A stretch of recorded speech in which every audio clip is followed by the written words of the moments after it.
രാജ്യത്തിൻ്റെ ഈ സാമ്പത്തിക രംഗത്തുള്ള പ്രയാസങ്ങൾ താൽക്കാലികമല്ല എന്നും അത് അടിസ്ഥാനപരമായി നയപരമായ കാര്യങ്ങൾ മൂലമാണ് എന്നും പറഞ്ഞത് മോദി സർക്കാരിന് തന്നെ മുൻ ഉപദേഷ്ടാവാണല്ലോ അരവിന്ദ് സുബ്രഹ്മണ്യൻ. ചില കോർപ്പറേറ്റുകളെ സഹായിക്കുന്നത് പോലും കൂടുതൽ നിക്ഷേപം നടത്തുന്നതിൽ നിന്ന് ബാക്കിയുള്ളവരെ പിന്തിരിപ്പിക്കുന്നു എന്നതടക്കമുള്ള കാര്യങ്ങൾ അദ്ദേഹം ചൂണ്ടിക്കാണിച്ചിരുന്നു കരൺ ഥാപ്പറുമായുള്ള അഭിമുഖത്തിൽ. അത് പ്രതിപക്ഷം ശക്തമായി ഉന്നയിക്കുകയും ചെയ്തൊരു വിഷയമാണ്. അതിന്മേലൊരു തിരിച്ചറിവ്, അതിന്മേലൊരു നടപടി ഉണ്ടായിട്ടുണ്ട് എന്നാണ് മനസ്സിലാക്കേണ്ടത് ഈ ബജറ്റിൽ? വാസ്തവത്തിൽ നമ്മുടെ ഇന്ത്യൻ ഇക്കോണമി ഒരു സ്റ്റാൻഡ് സ്റ്റില്ലാണ്. അതിനിപ്പോൾ വലിയ ഇൻഫ്ലേഷൻ റേറ്റ് കൂടിയിട്ടില്ല എന്നുള്ളത് ശരിയാണ്. അതേസമയം അതേപോലെ തന്നെ 6.6% ഗ്രോ ചെയ്യുന്നുണ്ടെന്നുള്ളത് ശരിയാണ്. പക്ഷേ എവിടെയോ ഒരു സ്റ്റക്കായി നിൽക്കുന്ന ഒരു ഇന്ത്യൻ ഇക്കോണമിയാണ് നമുക്ക് കാണാൻ കഴിയുന്നത്. അപ്പോൾ അതിൻ്റെ ഭാഗമായിട്ട് തന്നെയാണ് നമ്മൾ നേരത്തെ പറഞ്ഞത്. അവിടെയാണ് ഇവിടെ ഇൻകം ടാക്സിൻ്റെ സ്ലാബ് കുറച്ച് കൂട്ടിക്കൊടുക്കുക, അല്ലെങ്കിൽ എക്സംഷൻ കൂട്ടിക്കൊടുക്കുക എന്ന് പറയുന്നത് ഈ ഡിമാൻഡ് എവിടെയോ സ്റ്റക്കായിരിക്കുന്നു.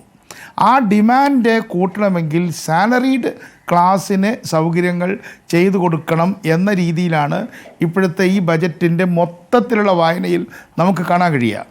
പക്ഷേ നമുക്ക് കാണാൻ കഴിയുന്ന മറ്റൊരു കാര്യം, നമുക്ക് മൻമോഹൻ സിംഗിൻ്റെ ഗവൺമെൻറ്റിലുള്ള കാലത്ത് അദ്ദേഹം സാലറി ക്ലാസ്സിന് അന്നത്തെ 6th ഫിനാൻസ് കമ്മീഷൻ്റെ പേ കമ്മീഷൻ്റെ ആനുകൂല്യങ്ങൾ കൊടുത്തു, ശരിയാണ്. പക്ഷെ കർഷകരുടെ കടം എഴുതിത്തള്ളി. കർഷകരുടെ കടം എഴുതിത്തള്ളിയോടുകൂടി ഇന്ത്യൻ ഗ്രാമങ്ങളിലെ ഡിമാൻഡ് വർദ്ധിച്ചു. ഇന്നിപ്പോൾ സാലറീഡ് ക്ലാസ്സാണ് ഇൻഡസ്ട്രിയൽ ഇൻഡസ്ട്രി ഉണ്ടാക്കിയിട്ടുള്ള മാനുഫാക്ചർ ചെയ്തിട്ടുള്ള സാധനങ്ങൾ വാങ്ങിക്കുന്നത് എന്ന ധാരണ തന്നെ തെറ്റാണ്. ഇന്ന് 2 വീലർ ആണെങ്കിലും 4 വീലർ ആണെങ്കിലും അതിൻ്റെ ഏറ്റവും വലിയ കൺസ്യൂമേഴ്സ് കർഷകരാണ്. കർഷകരും അവരുടെ കുട്ടികളൊക്കെയാണ് വാങ്ങുന്നത്. അവരുടെ ഡിമാൻഡിൽ ആ വലിയ കുറവ് വന്നു എന്ന് കാണാതെ സാലറി ക്ലാസിൻ്റെ ചെറിയൊരു ടാക്സ് എക്സംഷനിൽ കൂടി ഇത് ഡിമാൻഡ് കൂട്ടാമെന്ന ഈ ധാരണയോട് ഞാൻ വിയോജിക്കുകയാണ്. അതേപോലെ തന്നെ MSME കുറിച്ച് നേരത്തെ രാജ്മോഹൻ പറഞ്ഞു, വളരെ ശരിയാണ്. MSME വലിയ ഒരു ഡിമാൻഡ് ഡ്രൈവ് ചെയ്യുന്ന ഒരു ഫോഴ്സാണ്. ഈ പറഞ്ഞ എല്ലാ തരത്തിലുള്ള ഇൻഡസ്ട്രിയൽ പ്രോഡക്റ്റുകളും അവരുടെ മെഷീനറി മാത്രമല്ല, എല്ലാ മാനുഫാക്ചറേഴ്സ് ഉണ്ടാക്കുന്ന ടെലിവിഷൻ അടക്കമുള്ള എല്ലാ സംഗതികളും വാങ്ങിക്കുന്നതിൽ ഈ MSMEക്ക് വലിയ പങ്കുണ്ട്. പക്ഷേ MSME എന്ന് പറയുക എന്നല്ലാതെ ഈ കോവിഡ് കാലത്ത് നിർമ്മലാ സീതാരാമനായിരുന്നല്ലോ ധനമന്ത്രി, അവർ വെച്ച കുറേ പാക്കേജുകളെക്കുറിച്ച് നിരവധി ചർച്ചകളിൽ പങ്കെടുത്ത ഒരാളാണ് ഞാൻ. അന്നെല്ലാം നമ്മൾ പറഞ്ഞ കാര്യം, നിങ്ങൾ അവർക്ക് ലോൺ കൊടുക്കാനുള്ള കാര്യമാണ് പറയുന്നത്. ഇത്തവണയും അവർ ലോൺ കൊടുക്കുന്ന കാര്യം പറയുന്നുണ്ട്. പക്ഷേ ലോൺ എടുത്ത് മുടിഞ്ഞ ആളുകൾ, അവരെ എങ്ങനെ റിവൈവ് ചെയ്യാൻ പറ്റും? കോവിഡ് പോയി, പക്ഷേ കോവിഡ് കൊണ്ട് തകർന്നവർ ജപ്തി നേരിട്ടുകൊണ്ടിരിക്കുകയാണ്.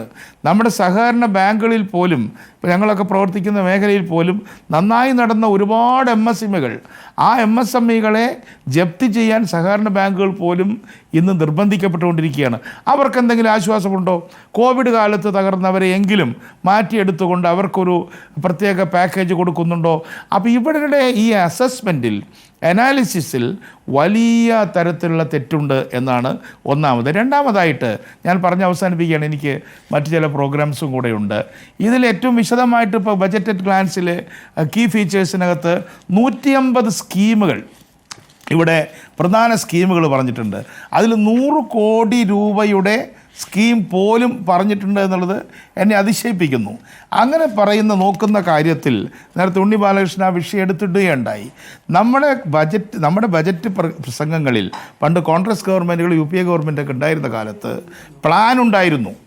വാജ്പേയിക്കും പ്ലാൻ ഉണ്ടായിരുന്നു. ഇവർക്കിപ്പോൾ പ്ലാൻ ഇല്ല. അന്ന് പ്ലാൻ, നോൺ പ്ലാൻ എന്ന കൃത്യമായ വിഭജനം, അതിൽ മാർജിനലൈസ്ഡ് സെക്ഷൻസിന് എന്താണ് കൊടുക്കുക എന്നുള്ള കൃത്യമായ ഒരു അധ്യായം തന്നെ ബജറ്റ് സ്പീച്ചിൽ തന്നെ ഉണ്ടാകാറുണ്ട്. പക്ഷേ ഇന്ന് നിങ്ങളൊന്ന് എടുത്തു നോക്കൂ. ഞാനിപ്പോൾ 150 സ്കീമിൽ കൂടെയും കണ്ണോടിച്ച് നോക്കിയിട്ട് എനിക്ക് കാണാൻ കഴിയുന്ന ഏകലവ്യ മോഡൽ റെസിഡൻസ് സ്കൂള്, ഒരു 7,000 കോടി, 5,000 കോടിയുടെ ഒരു സ്കോളർഷിപ്പ് SC ST എന്നല്ലാതെ പാർശ്വവൽക്കരിക്കപ്പെട്ട വിഭാഗങ്ങൾക്ക് വേണ്ടിയിട്ടുള്ള സ്പെഷ്യൽ കോമ്പണൻറ്റ് പ്ലാനും ട്രൈബൽ സബ് പ്ലാനും ഈ ഗവൺമെൻറ് എടുത്തു കളഞ്ഞു. അപ്പോൾ 150 പ്രോജക്റ്റുകൾ നോക്കിക്കഴിഞ്ഞാൽ അതിനകത്ത് ഒരു 7,000 അല്ലെങ്കിൽ 10,000 കോടി രൂപയുടെയാണ് കാണാൻ കഴിയുന്നത്. 50 ലക്ഷം കോടി രൂപയുടെ ബജറ്റാണ്. അതിൻ്റെ 10% എന്ന് പറഞ്ഞാൽ 5 ലക്ഷം കോടിയാണ്. പോട്ടെ, 5% എന്ന് പറഞ്ഞാൽ ഏതാണ്ട് 2.5 ലക്ഷം കോടി രൂപയായി. അപ്പോൾ ലക്ഷക്കണക്കിന് കോടി രൂപ പാർശ്വവൽക്കരിക്കപ്പെട്ട OBC, അതേപോലെ തന്നെ SC, ST, poor minority, even upward ക്ലാസ്സിൽ തന്നെ അല്ലെങ്കിൽ അപ്പർ കാസ്റ്റിൽ തന്നെയുള്ള ബാക്ക്വേർഡ് ആയിട്ട് നിൽക്കുന്ന സാമ്പത്തിക പിന്നോക്കം നിൽക്കുന്നവർക്കുള്ള ആനുകൂല്യങ്ങളടക്കമുള്ള മാർജിനലൈസ്ഡ് വിഭാഗങ്ങൾക്കുള്ള ധനവിനിയോഗത്തെക്കുറിച്ച് ഈ 150 സ്കീംസ് വായിച്ചാലും വെറും നിസ്സാരമായ സ്കീംസ് മാത്രമേ ഉള്ളൂ. ഇതാണ് ഡിമാൻഡിൻ്റെ പ്രശ്നം. അപ്പോൾ ഇവർക്ക് മനസ്സിലാക്കാത്ത കാര്യം, ഇത് സാലറീഡ് ക്ലാസ് മാത്രം മാർക്കറ്റിൽ ചെന്ന് ഡിമാൻഡ് ഉണ്ടാക്കാമെന്നുള്ളതാണ്. നടക്കാൻ പോകുന്നില്ല.